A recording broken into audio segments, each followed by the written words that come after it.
Shalom everyone, Boker Tov. Zaka Baruch to everyone for making the minyan.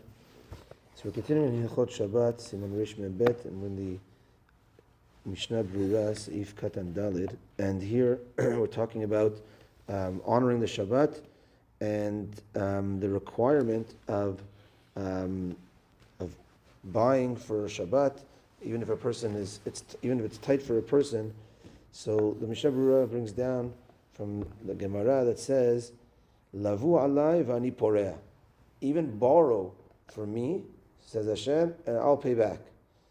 So obviously though, so he says, so therefore to borrow even for Shabbat food, but obviously you have to know that you're able to pay back, not just borrow and that you actually have a plan to pay back, then one could do that. And also, Mizanot shel Shabbat v'Yom Tov im mosifim lo. When it comes to Shabbat and Yom Tov, if a person adds to it, Hashem adds even more to it.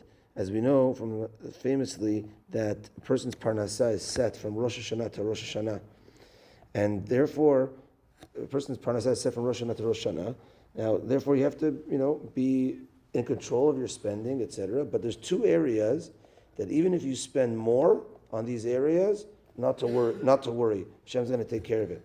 So Shabbat and Yom Tov, and for spending on tuition, for spending for Hotzaot Banav, the Talmud Torah, teaching your children Talmud Torah, not to worry, and that those are things that are not part of the cheshbon of a person's parnasah from Rosh Hashanah to Rosh Hashanah. And even if you need to borrow with interest from a non-Jew or in a kosher way of borrowing with interest for Shabbat, provided again you could pay back, then one should do such a thing. If a person sends someone else let's say a bottle of wine, he says, look, this is a nice thing I got you for Shabbat, then you should keep it for Shabbat and not have it during the week if it was already designated for Shabbat.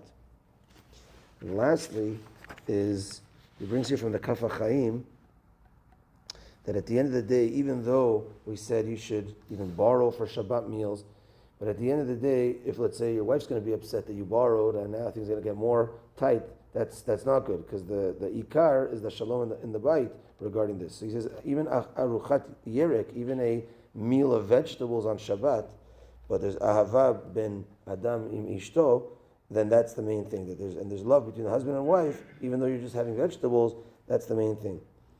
And then he says that, and all the more so he brings from the Zohar Kadosh a little bit of a scary thing, shakoes b'Shabbat, because if there's anger on Shabbat, so now let's say again you borrowed and that might have caused anger, right? Then it doesn't help, because anger on Shabbat, ki'ilu madlik eshel gehinam. It's as if you light the fire of Gehinam in our house. So we don't want that. That's for sure.